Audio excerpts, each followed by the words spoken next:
Пакуль мы жывыя, мы будзем памятаць. Пакуль мы памятаем, мы будзем жыць. На ўсходзе Віцебшчыны размяшчаецца гарадскі пасёлак Лёзны. Былое ўладанне Агінскі. Мястэчка, адкуль ідуць карані бацькоў Марка Шагара. Падчас Вялікай Айчыннай вайны гэтае мястэчка таксама стала знакавым месцам і нават своеасаблівай сталіцай Беларускай Савецкай Сацыялістычнай Рэспублікі на цэлы тыдзень. З 3 ліпеня по 10 ліпеня 1941 года на Лёзненскай зямлі размяшчалася ўсё кіраўніцтва Беларусі. Урад і Цэнтральны камітэт камуністычнай партыі Беларусі быў эвакуіраваны спачатку ў Магілёў, затым праз Оршу на Лёзненскую зямлю. Менавіта на Лёзненскай зямлі былі прыняты важныя рашэнні. У тым ліку сфарміравана 29 груп для арганізацыі падпольнай партызанскай дзейнасці на акупаванай тэрыторыі. Таму у Дзяржаўным архіве Рэспублікі Беларусь захоўваюцца ўрадавыя дакументы з пазнакай «Лёзна».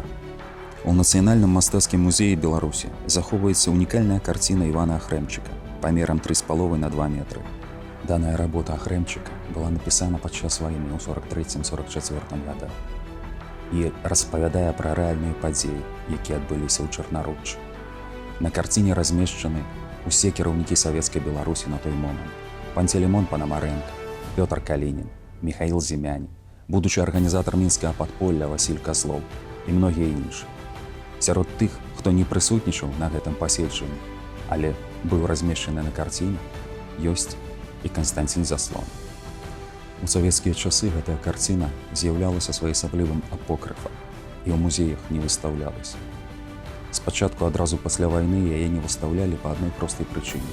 Лёзна выклікала не самую лепшую асацыяцыю самого Сталіна, таму што менавіта побач з Лёзнам у палон патрапіў яго сын Якаў Джугашвілі. Затым карціну не выстаўлялі, таму што на палатне прысутнічалі тыя, хто патрапіў у палітычную няміласць і быў арыштаваны.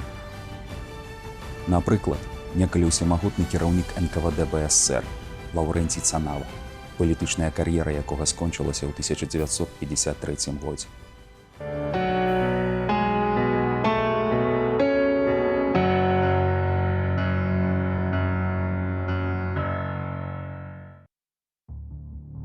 Адамінская горка – месца, якое вядома ў Лёзна сваёй неверагоднай прыроднай прыгажосцю. Яно было даўно аблюбавана месцічамі. Але менавіта тут, 23 лютага 1942 года, былі знішчаны яўрэі мястэчка.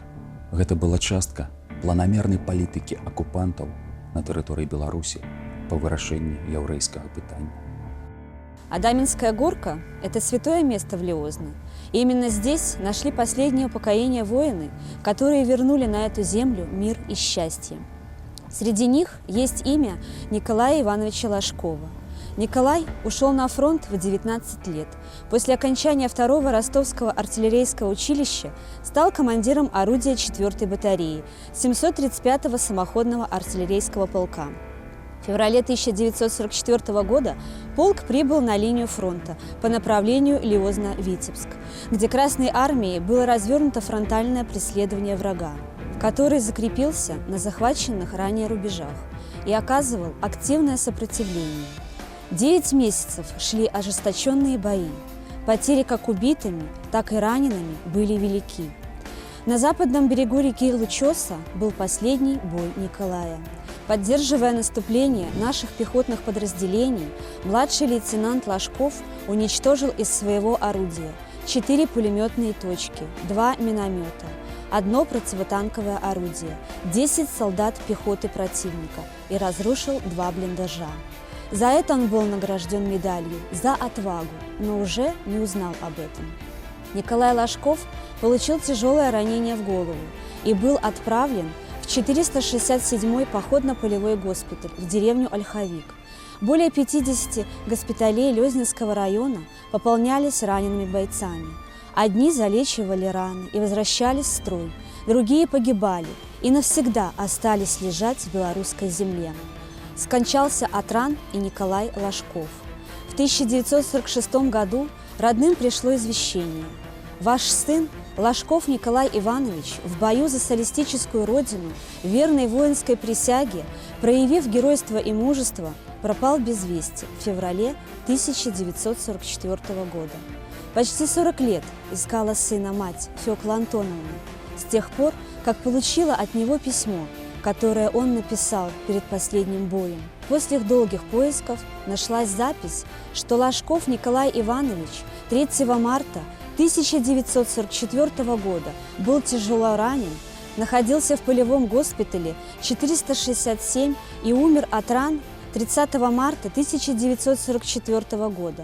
Госпиталь располагался в деревне Второй Ляховик. С октября 1943 года по август 1944 года на территории Лиознинского района располагалось более 80 полевых походных госпиталей. Это и хирургические, и терапевтические госпитали легко раненых, инфекционные госпитали. Так вот, в 2019 году на месте расположения в деревне Ольховик полевого походного госпиталя номер 467 был установлен памятный знак. В этом госпитале от ранений скончалось более 200 человек. Вместе с тем необходимо отметить, что большая работа, которая была проделана военными медиками в годы Великой Отечественной войны, позволила вернуть очень большой процент раненых красноармейцев, как и офицеров, так и рядовых. Только у нас вот в районе Лиозна, южнее 3 километров станции, располагалось около 50 госпиталей, на которые и воинское кладбище, которое было перезахоронено на центральное в период 50-х, 70-х годов, было захоронено около порядка 2000 погибших и умерших от ран воинов.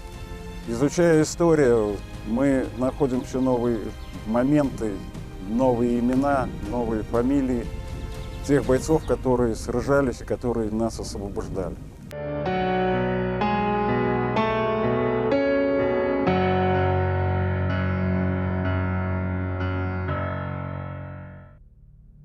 В 1984 году на Адаминской горе были сделаны перезахоронения с госпитальных кладбищ братских могил.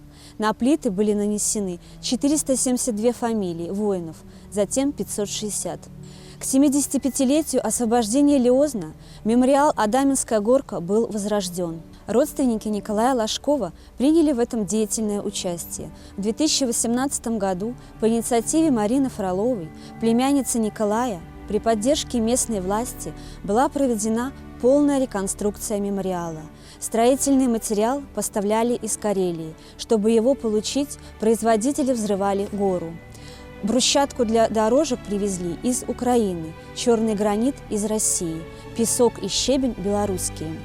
Так поддержана идея национального единения во славу общей победы.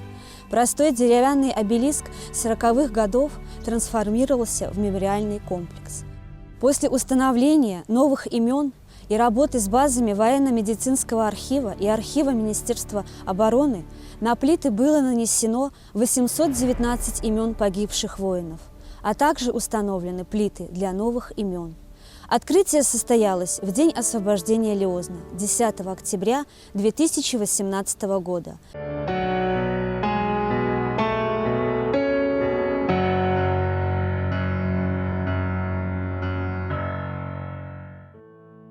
Девятого кастрычніка 1943 года Савецкае інформбюро паведаміла пра вызваленне Лёзна.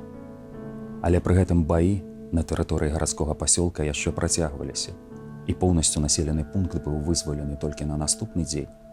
Таму менавіта 10 кастрычніка адзначаецца афіцыйна як дзень вызвалення пасёлка. Далей савецкія войскі рушылі на Віцебск. Да яго заставалася ўсяго каля 40 кіламетраў, але гэта заняло у нашых салдат 8,5 месяцаў. Цэлых 8,5 месяцаў на гэтай зямлі стаяў фронт, пакідаючы свае жудасныя следы. У 200 метрах ад мемарыяла знаходзіцца Лёзнінская бальніца. Сёння тут дапамагаюць хворым. А доўгі час менавіта тут нараджаліся новыя жыхары Лёзнінскага раёна. І мне лёсам было наканавана нарадзіцца таксама менавіта тут. Таму, стоячы на гэтым месцы, усведамляеш, што наша новае сучаснае жыццё трымаецца на касцях тых, хто ахвяраваў сваім жыццём за наше чыстае неба, за нашу свабодную дзяржаву, за наше жыццё.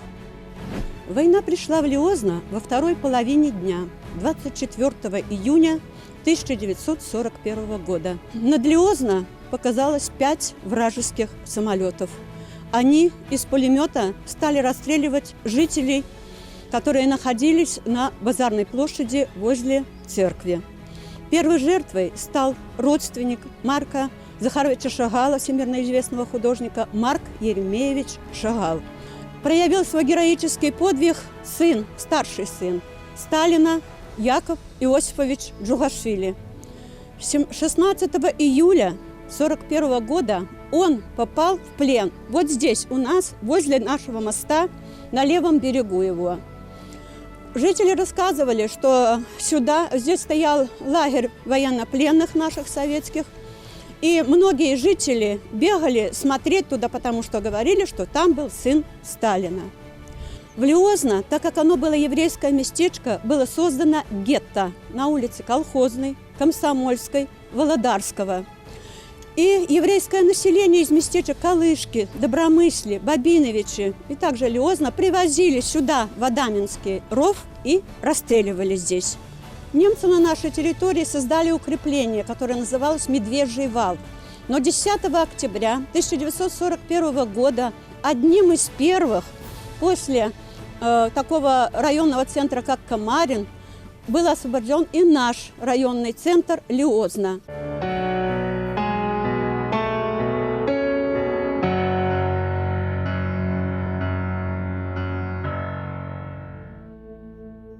Зямля, палітая крывёю, сціскае сэрца невыносна, а колькі жалю, колькі болю перажыло ты лёзна. На чорных плітах, на ўзгорку, імёны тых, што ўжо не ўстануць. Маўчыць Адамінская горка і болем поўніць нашу памяць.